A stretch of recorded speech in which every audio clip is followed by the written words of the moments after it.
শান্তির জায়গা না।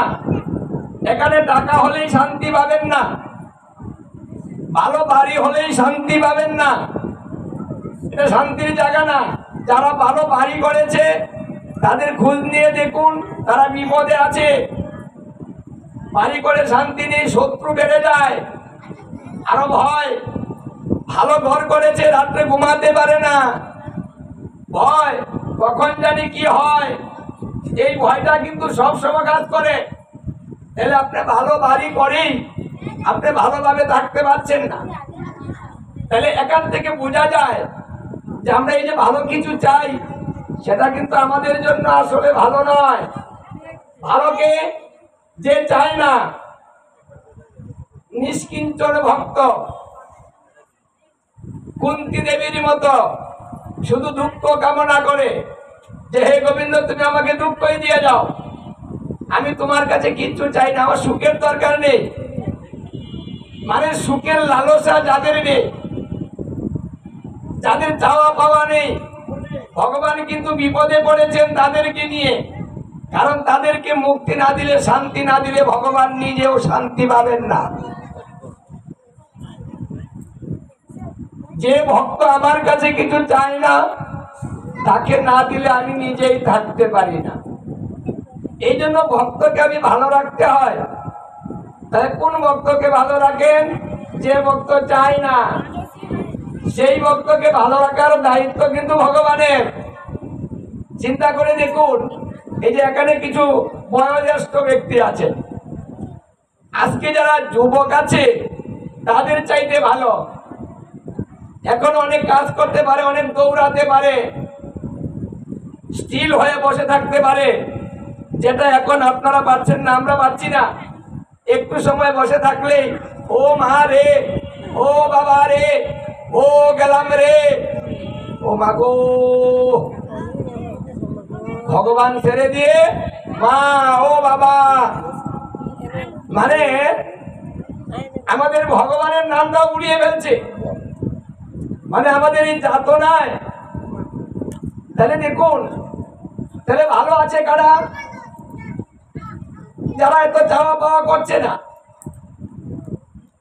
সদা সর্বদা গোবিন্দমুখী হয়ে থাকে, মানে অন্য কোনো চিন্তা নেই, যখন যা হয় তখন তাই দিয়ে চলছে। পৃথিবীতে তারাই হলো সুখী, অন্য কেউ সুখী নয়।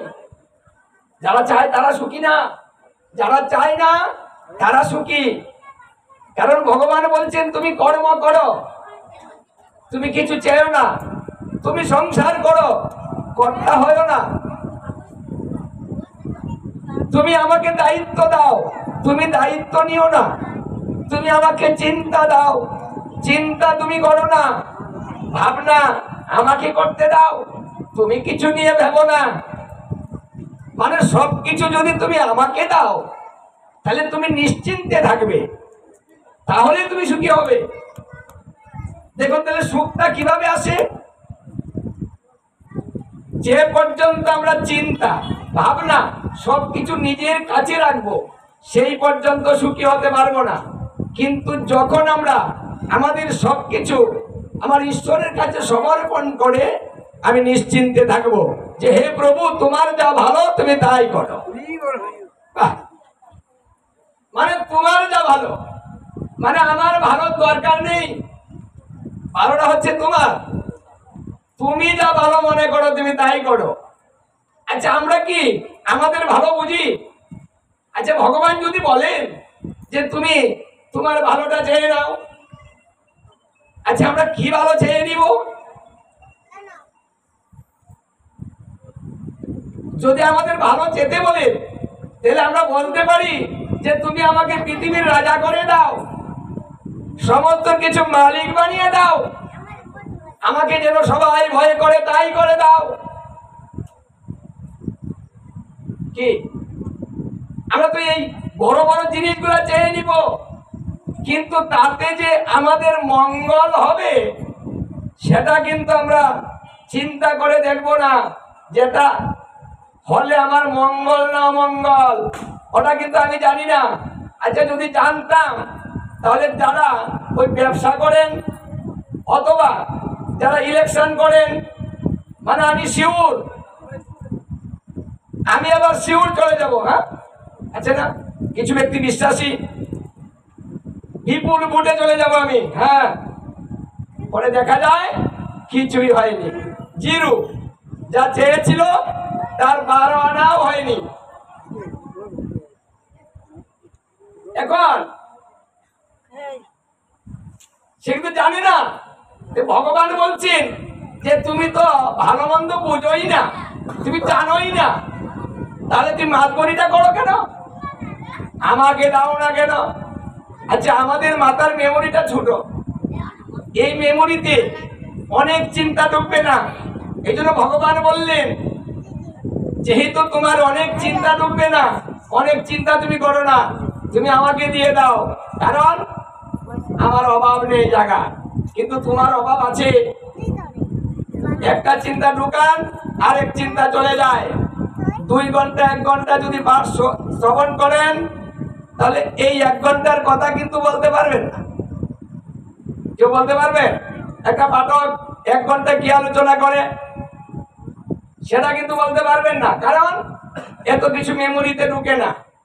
শ্রবণ করা দরকার করছেন, কিন্তু মনে রাখা দরকার, মনে রাখছেন না, এটা কিন্তু হচ্ছে না।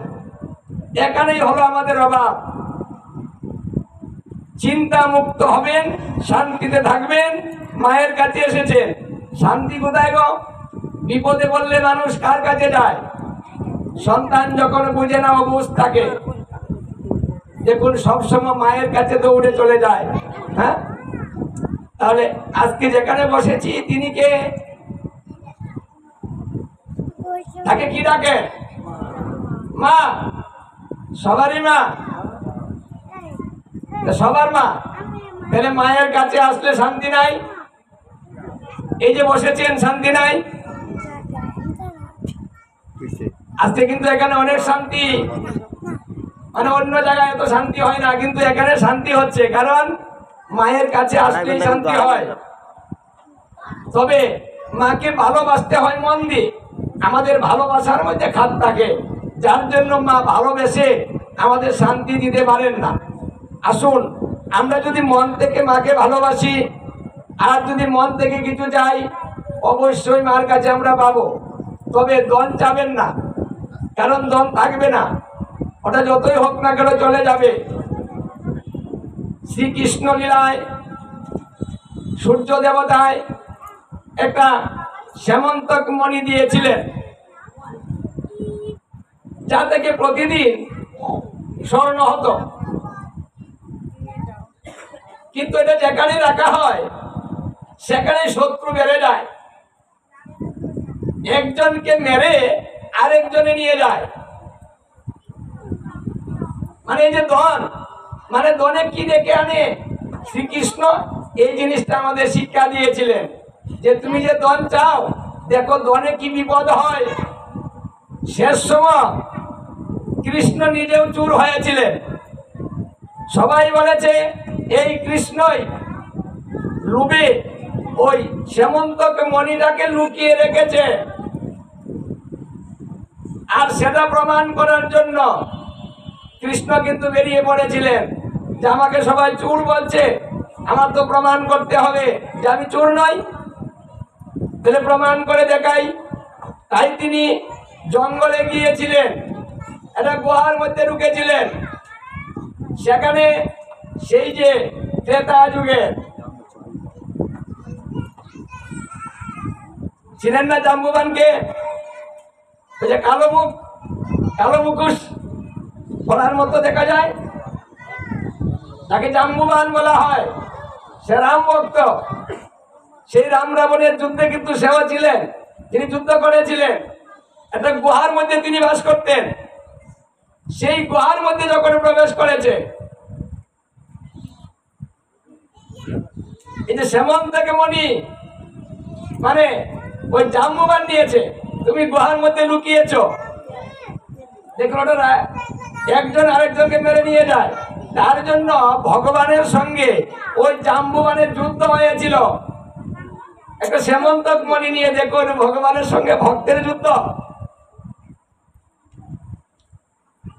জাম্বুবান পরে বুঝতে পেরেছে যে উনি কে। অনেক সময় যুদ্ধ করেছিলেন, কিন্তু কৃষ্ণের সঙ্গে যুদ্ধ করে কে পারে। তখন তিনি তার স্বরূপটা দেখিয়েছিলেন যে তুমি আমার সঙ্গে যুদ্ধ করছো, আমি কে।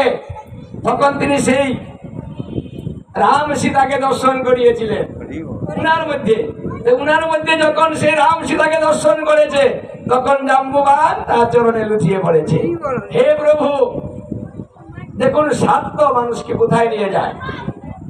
মানে ভগবান কেউ চিনে না, মানে স্বার্থ মানুষকে তাই করে।